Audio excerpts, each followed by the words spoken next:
324.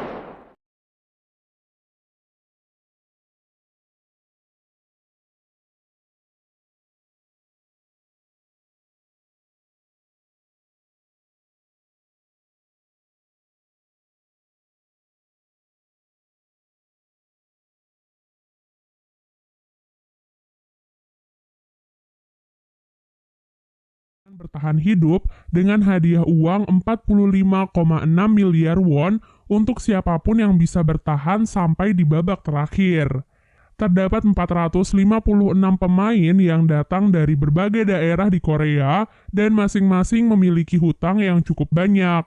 Oleh sebab itulah, dalam permainan itu mereka rela melakukan apapun agar bisa bertahan dan mendapatkan. Yuk langsung aja kita ke alur ceritanya. Film diawali dengan diperlihatkan seorang jas serabutan dan menjadi beban bagi ibunya yang sudah tua. Karena hal itu juga, istrinya meninggalkannya dan menikah dengan lelaki lain. Bahkan hak asuh untuk putri semata wayang mereka juga jatuh kepada sang istri yang sekarang hidup bahagia bersama keluarga barunya. Dengan semua kesialan dalam hidupnya, Gi-hun mencoba menjadi ayah yang baik di hari ulang tahun putrinya. Ia nekat mengambil uang ibunya untuk dilipat gandakan dalam sebuah perjudian. Beruntungnya ia berhasil memenangkan perjudian itu dan mendapatkan uang yang cukup banyak. Namun begitu keluar dari arena perjudian, ia langsung dikejar oleh para rentenir yang ingin menagih hutang pada Gi-hun. Segerombolan rentenir itu, Gi-hun pun segera kabur untuk menyelamatkan uang-uangnya. Namun sayangnya ia tetap tertangkap. Ia mencoba bernegosiasi dan akan membayar separuh hutangnya dengan hasil kemenangannya hari ini. Namun saat ia memeriksa uangnya, ternyata semua uangnya telah hilang. Jadi, ternyata gadis itu telah mencuri semua uangnya. Nah, karena tak bisa membayar hutang, rentenir itu pun memaksa Gi-hun untuk menandatangani sebuah kontrak yang berisi bahwa jika Gi-hun tak bisa membayar hutangnya dalam waktu dekat, maka organ-organ tubuhnya akan diambil dan dijual oleh si rentenir.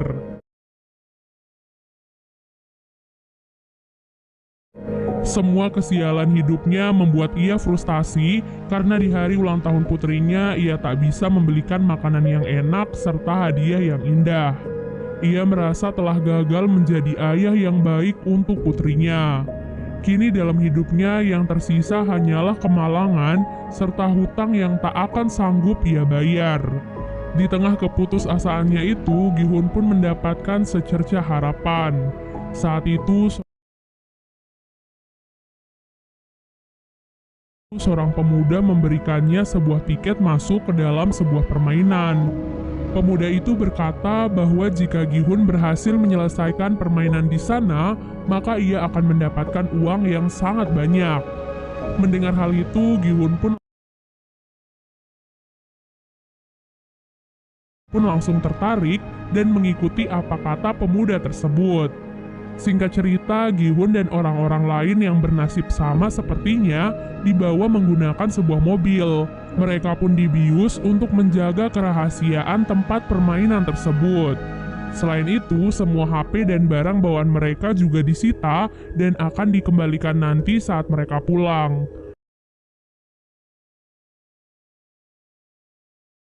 Terdapat 456 peserta yang dikumpulkan di dalam sebuah ruangan besar. Tempat permainan itu dikelola oleh seseorang misterius bertopeng hitam dengan anak-anak buahnya yang menggunakan pakaian serba merah. Mereka sangat merahasiakan semuanya, bahkan identitas mereka tak boleh diketahui oleh siapapun. Di sana, Gi-hun bertemu dengan beberapa peserta lain. Di antaranya adalah Sang-woo, teman masa kecil Gi-hun, Il-nam, kakek-kakek yang penyakitan, seorang pekerja asing bernama Ali, seorang gangster bernama Dok-soo, seorang wanita bernama Miryong, dan gadis asal Korea Utara bernama Sebyok. Nah, Sebyok adalah gadis yang sebelumnya mencuri semua uang Gi-hun. Jadi saat melihatnya, Gihun pun menjadi sangat marah.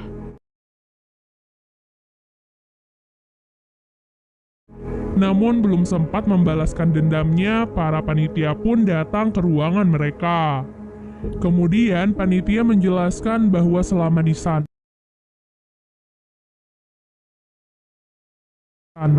mereka akan memainkan 6 permainan.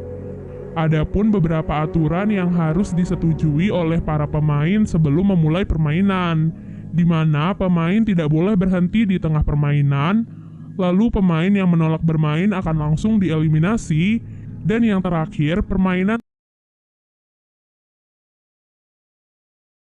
akan dihentikan jika mayoritas dari peserta menyetujuinya.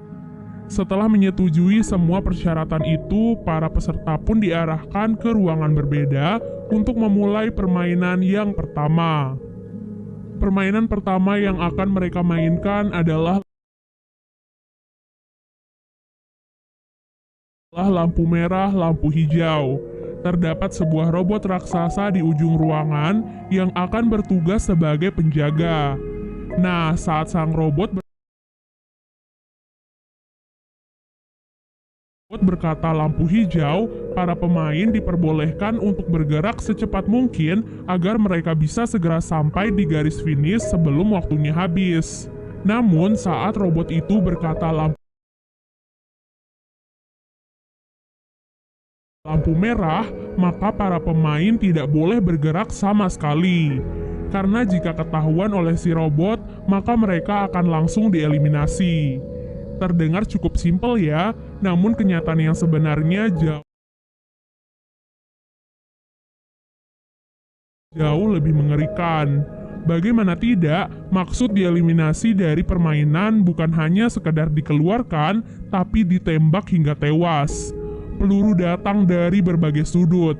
Semuanya telah diatur agar langsung menembak siapapun yang bergerak selama lampu merah. Karena hal itu, para peserta pun terkejut dan mulai berhamburan di arena permainan. Sayangnya tindakan itu bukannya membantu mereka, melainkan membuat mereka semua mati sia-sia. Gihun dan beberapa pemain yang masih tersisa terpaksa harus terus menyelesaikan permainan meskipun mereka harus melihat ratusan mayat yang tergeletak tak terurus di sekitar mereka. Mereka harus tetap berkonsentrasi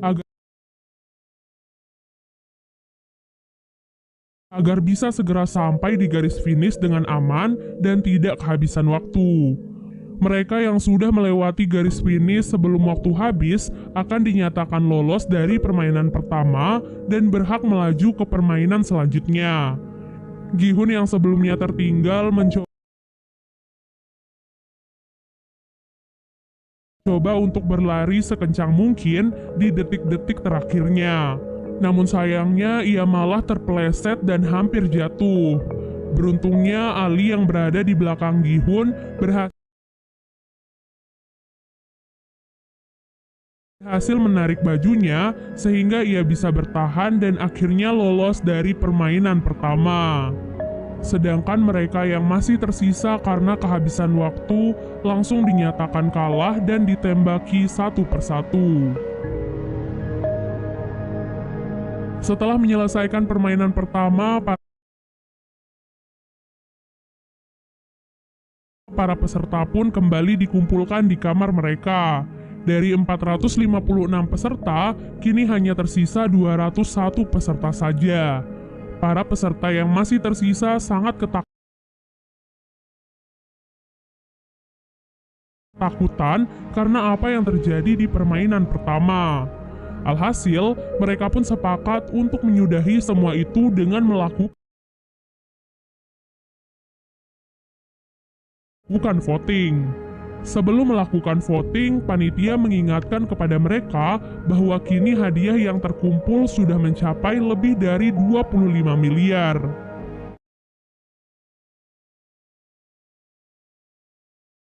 Hal itu diakumulasikan dengan jumlah para peserta yang telah gugur.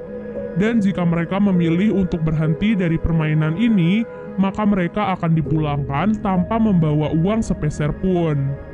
Hal itu tentu membuat mereka semua menjadi goyah. Namun pada akhirnya dengan selisih 1 suara saja, mereka pun sepakat untuk menyudahi permainan tersebut.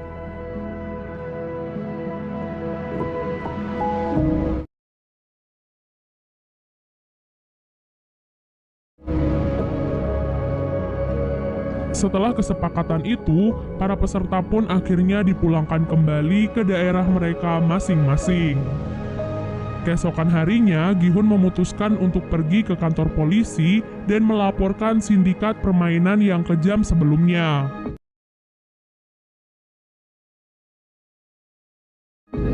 Ia pun menceritakan semua kejadiannya sejak awal mereka dibawa sampai kembali dipulangkan.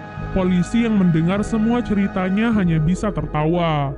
Kemudian Gi-hun pun memberikan tiket permainan yang sebelumnya ia dapatkan dari pemuda misterius sebelumnya. Di sana terdapat sebuah nomor telepon yang bisa dihubungi. Namun ketika si polisi mencoba mengkonfirmasi nomor itu, yang mengangkatnya malah seorang wanita biasa. Hal itu pun membuat polisi marah kepada Gi-hun dan menganggapnya telah gila. Tak lama kemudian, seorang polisi bernama Junho baru saja tiba di kantor polisi tersebut. Entah apa alasannya, ia terlihat tertarik permainan yang dibawa oleh Gi-hun. Ia bahkan meminta identitas Gi-hun pada para polisi yang mendengarkan cerita Gi-hun sebelumnya. Junho sepertinya mengetahui sesuatu yang janggal dari permainan tersebut. Tak disangka, ia juga memiliki tiket yang sama persis dengan milik Gi-hun.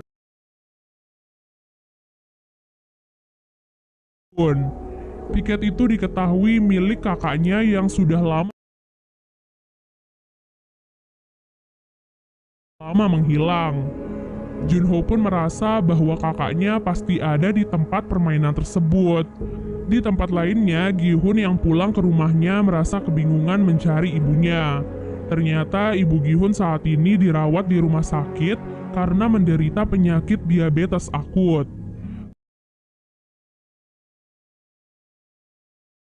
Bahkan dokter menyarankan kepadanya untuk segera melakukan operasi. Namun sang ibu justru memilih untuk pulang karena tak sanggup membayar biaya pengobatan di rumah sakit. Hal itu pun membuat Gi-hun sedih dan kecewa pada dirinya sendiri. Ia bahkan nekat meminjam uang pada mantan istrinya demi bisa membayar biaya pengobatan ibunya. Namun yang ia dapatkan malah hinaan dari suami baru mantan istrinya yang juga bahkan melarangnya untuk mendekati putri kandungnya sendiri. Hal itu pun tentu membuat Gi-hun marah dan langsung menghajar lelaki tersebut. Kini Gi-hun pun sadar bahwa apa yang dikatakan panitia permainan itu benar adanya. Dunia luar jauh lebih kejam dari apa yang terjadi di dalam sana. Mereka akan tetap dikejar hutang dan mati di tangan rentenir. Semua kenyataan pahit dunia pun membuat Gi-hun dan yang lainnya tertarik untuk masuk lagi ke dalam arena permainan. Pada malam harinya, mereka semua pun dan dijemput seperti saat pertama kali ikut serta. Namun kini yang berbeda adalah mereka bisa lebih mempersiapkan diri karena sudah tahu apa yang akan terjadi di dalamnya. Dari arah lain, Junho ternyata juga ikut menyusup ke dalam mobil. Kali ini ia bertekad untuk bisa masuk ke dalam arena permainan agar bisa menemukan kakaknya yang hilang. Ia pun menghajar seorang panitia dan mengambil kostumnya agar ia bisa menyamar tanpa diketahui oleh siapapun.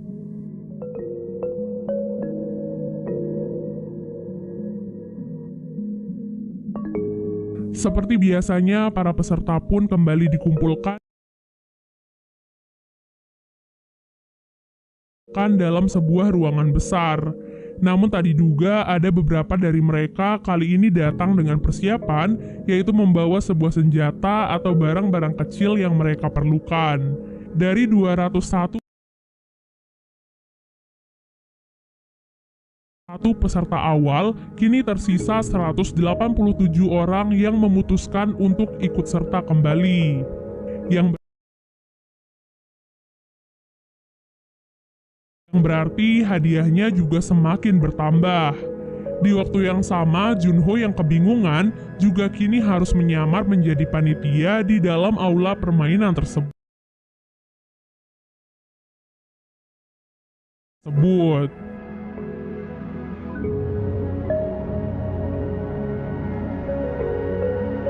Pada malam harinya, Sebyok yang membawa pisau kecil pergi ke toilet dan mencoba menyusup lewat ventilasi. Dengan bantuan Miryong, ia pun berhasil masuk ke dalam ventilasi dan melihat apa yang terjadi di ruangan lainnya. Di sana ia melihat bahwa para panitia sedang membuat gulali berskala besar.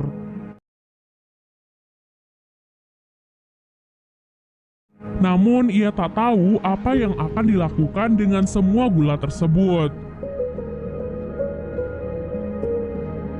Keesokan harinya, para peserta pun bersiap dan dikumpulkan untuk memainkan permainan yang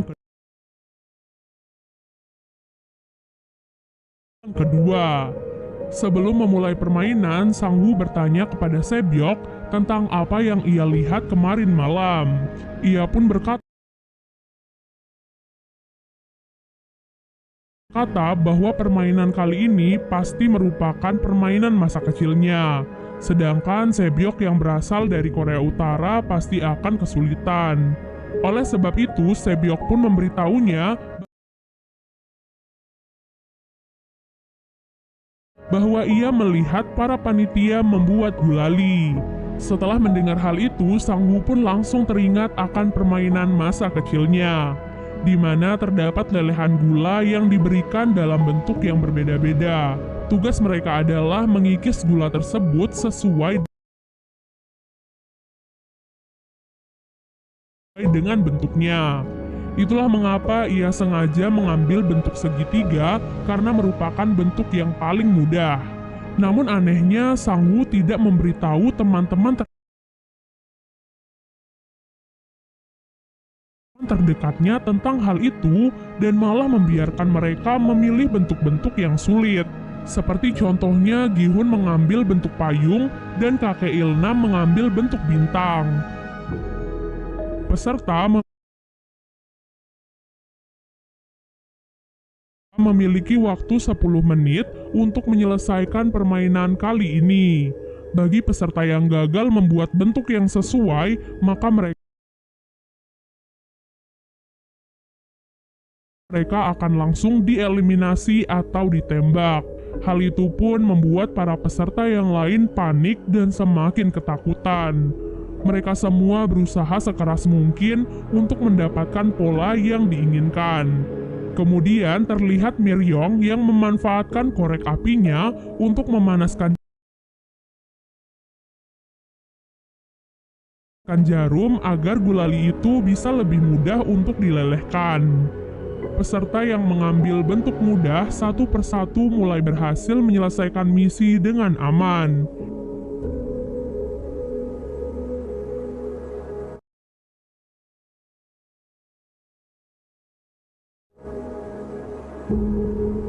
Namun yang menjadi masalah adalah para peserta yang mengambil bentuk-bentuk yang sulit. Ditambah mereka juga dikejar oleh waktu yang semakin berkurang. Dalam proses permainan itu, Junho pun mulai dicurigai oleh panitia lain karena ia terlihat kebingungan dan seperti tidak mengetahui tugasnya di sana. Di menit-menit terakhir, Gi-hun pun mendapatkan ide cemerlang agar ia bisa menyelesaikan misi dengan cepat. Saat itu, ia melihat bahwa gulali mereka telah memiliki polanya. Jadi yang harus mereka lakukan adalah menjilati gulali itu sampai bisa dipisahkan dari polanya tersebut. Hal itu adalah cara